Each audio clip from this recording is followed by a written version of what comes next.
It's Miranda here at Sunshine and Grace, where I make beautiful things for life sown in sunshine and grown in grace. Today we are making custom handmade envelopes. Y'all, just appreciate that for a minute. Okay, that's what my coffee dyeing has turned into now with the using the coffee grinds from the percolator. This is just a piece of coffee or copy paper that I coffee dyed. Is that not gorgeous and bougie looking? And this one is just a smaller one. This was made from square paper, and it makes, you know, like a squarish envelope. This one is a rectangle made from just a scrap of rectangle paper. This was a digital. So we're going to make these. We're just going to make base envelopes. This is nothing fancy. This is just like a real quick mass make thing for if you need a custom envelope for a project. So what you need is scraps of paper.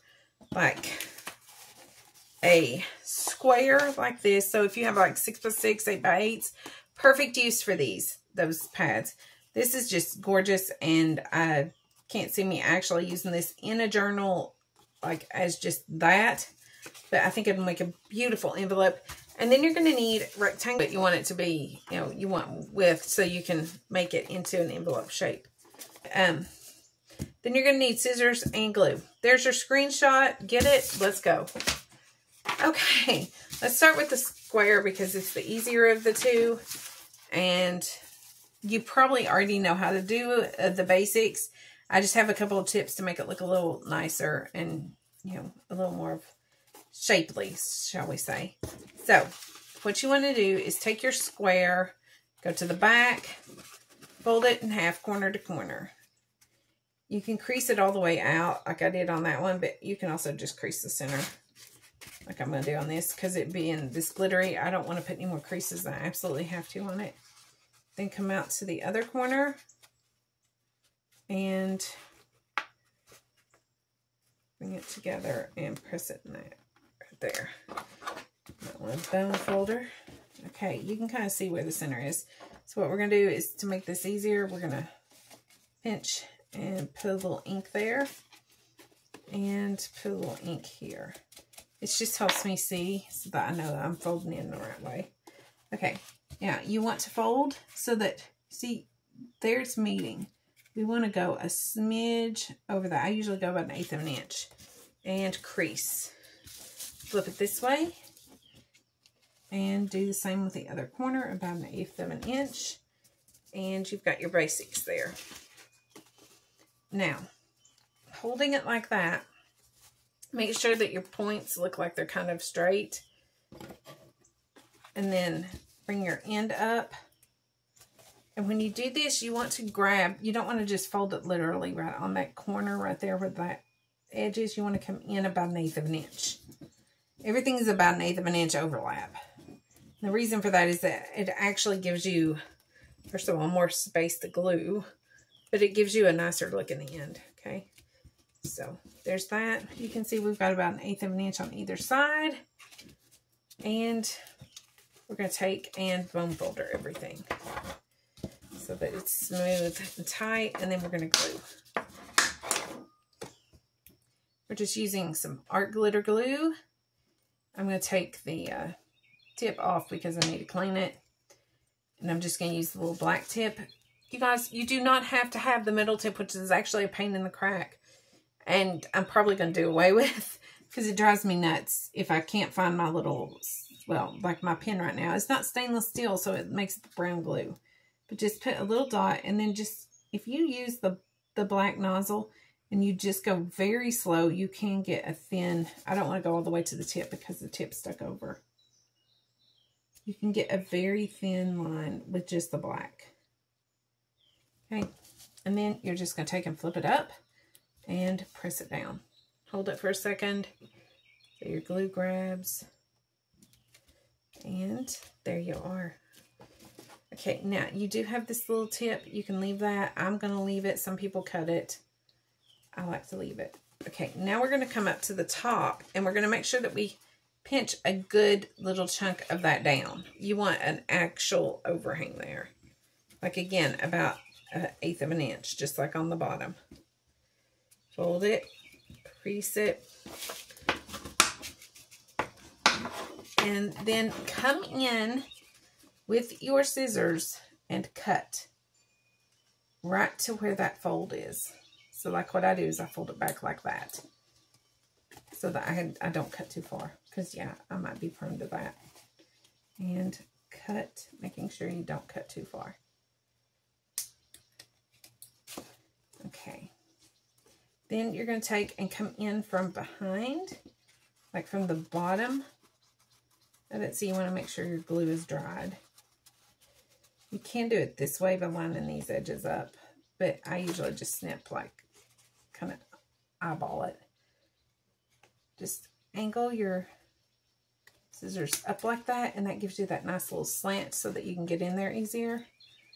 And just angle your scissors up like that. It doesn't have to be perfect. It's junk journaling. I didn't cut right there. Okay, there. All right, so there. Now you've got like a nice edge so that when it folds down, it's not real thick there. And it's done. Bone folder it so that it stays flat. This is like a cloth fill-in paper. It's got like that rice papery feel to it, thickness, or whatever that's called, the clothy kind. So it's a little thick. It's not staying flat as I would like. Okay, but after a while you can train that. And there you go, guys. There's one absolutely beautiful custom envelope. Well, I'm digging that paper that way. And like I say, I wouldn't have used it otherwise. Okay, this one. The rectangle. Okay, here's how you do this. You're going to take your paper, turn it over so that you're looking at the inside, and fold about 1/4 of an inch in. Maybe 1/8 of an inch. I think that's about 1/4. Okay, and just try to get your edges lined up and get it smooth. I know I'm using torn paper there, but it'll work. Okay, you want to do the same on the other side. About 1/4 of an inch. You can do this with book pages too. This is like one of my favorite ways to make a book page envelope. I'll sit and do this while watching TV when it's something I'm not really interested in. Okay, now from there, decide how far up you want your bottom to be. Like how deep do you want your envelope? I usually end up going right about right there. So I'm just going to crease that. Line that edge up so that it's straight. And I usually take the bone folder to do this, because you are working with folded paper that can be persnickety. Okay. Then fold down where you want your top to be. And the reason you're doing it this way is because you're going to have to cut pieces off of it before you glue. So you want to kind of know where your folds are going to be. Okay. There's that. Bone foldered. Okay. Now, we're going to open it back up, and we're going to open it out like this. Now, we're going to have to cut.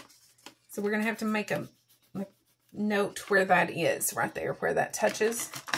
So what I'm going to do is I'm going to take a little tiny pencil mark, put right there, a little tiny pencil mark, and put right there. You won't see that because it's getting cut off anyways, mostly. Okay, so you want to cut, first off, this strip right here, where the fold for the lid is, whatever the flap on the envelope. You want to go ahead and cut this piece off, or at least cut it down to the seam there. So it's out of the way. Okay, do the same on the other side.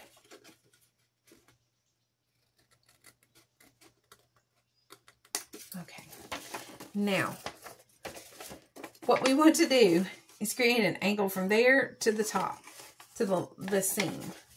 So what I do is I literally just, I don't have a measurement. Sometimes if I'm really feeling like trying to get it all just matchy, I will line the edges up like this and then cut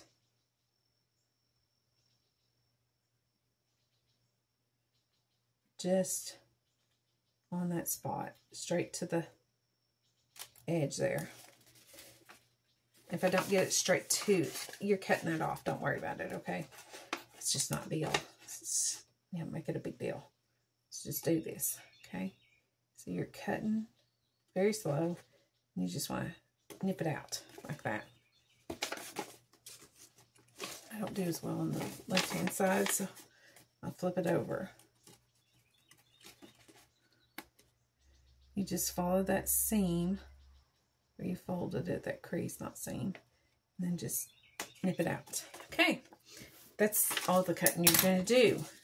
Okay, now you're going to take and put a little bit of glue right here on just, see, here's your, I'm going to ink this so you can see it.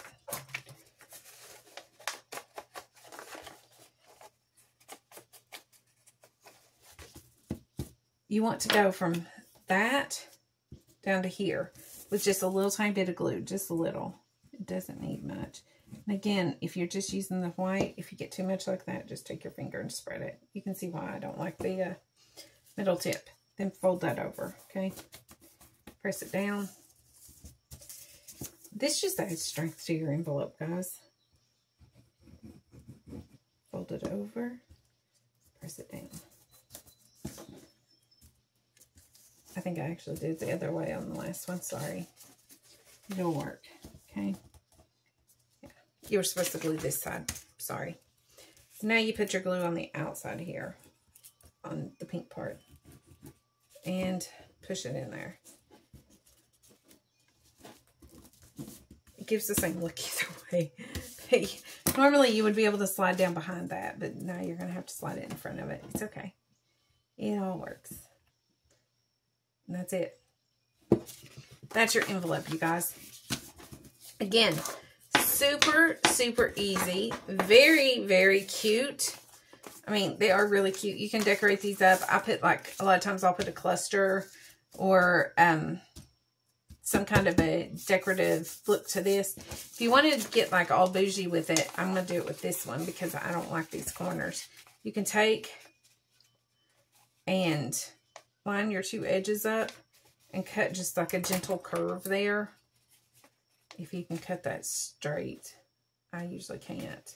Sometimes what I just do is just like nip it just a hair in, like a gentle slope. So that it gives it kind of that, you know how envelopes sometimes have that sloped edge.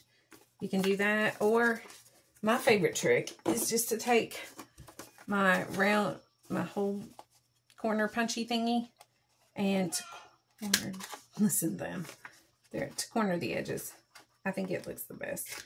But, like that, and there you go. On these, I don't do anything. Sometimes I'll round that little end, but usually I don't. So, there we have it, guys. 2 styles of envelopes. Very simple, very easy, very quick. You can mass make these and just use up some of your scraps. Just find the scraps that fit that size or can be made to fit that size and make a whole bunch of them. They're perfect for Happy Mail, perfect for sticking in journals, basically perfect for anything you want to use them for, anything you can use an envelope for. I am getting ready to make a bunch because I am going to use them to make, I think it's, yeah, it's still here, a journal like this. I got, I showed a clip of this on Facebook the other day, and one of my friends saw it, and he's like, I want one of those. I'm like, seriously? I thought he wanted it for his girlfriend, but no, he wants it from me, or for himself. So I am going to make one of these. So I'm getting ready to make a bunch of them. So that's, I was kind of practicing my technique, because this, I used a template from a digital kit. Well, he doesn't want, obviously, since it's for a guy, he wants a little bit different pattern. So I was going to come up with a way to make them that looked a little different. So yeah, that's what I'm doing today. And that's what inspired this. So, hope you guys like it. Be sure to let me know what you think in the comments. If you've got any tips, tricks, or how to make it better, I'd love to hear those. If you make some and post them to social media, look me up. You can find the links in the description box. But it's you can also just search on any of the main platforms for Miranda McCulley or Sunshine and Grace, and you will find me. My name is what comes up. Or I'm usually the top one that comes up. And tag me in those posts. I would love, love, love to see what you're doing. And, you know, give y'all some love for it. So, because y'all are giving me love by doing it. There's always the links of products that I use all the time off of Amazon down in the description box. And if you click one of those links and buy something, then I get a small commission from it, which helps me bring you more great content like this. And yeah, y'all, I'm always going to find you the cheapest price too. I update those links periodically, but I'll go in and look for whatever is the cheapest price to find for the products. I go through about once a month and do that. So you're always going to find the cheapest price. And if I do promote a company or a product through my through Sunshine and Grace, then know that it's a product that I use. I highly recommend it, and I will usually find you the best rate possible for the product. So, and a lot of times I have a discount code or something. So that's about it. Y'all remember that Jesus loves you so much he died for you. And if you don't know that, I would love, love, love to tell you about my Savior and get you settled for all eternity right now. Y'all have a great day, and we will chat soon. Listen, them are chickens out there. They laid an egg. All right, well, y'all have a good one. Grace and peace. Bye-bye.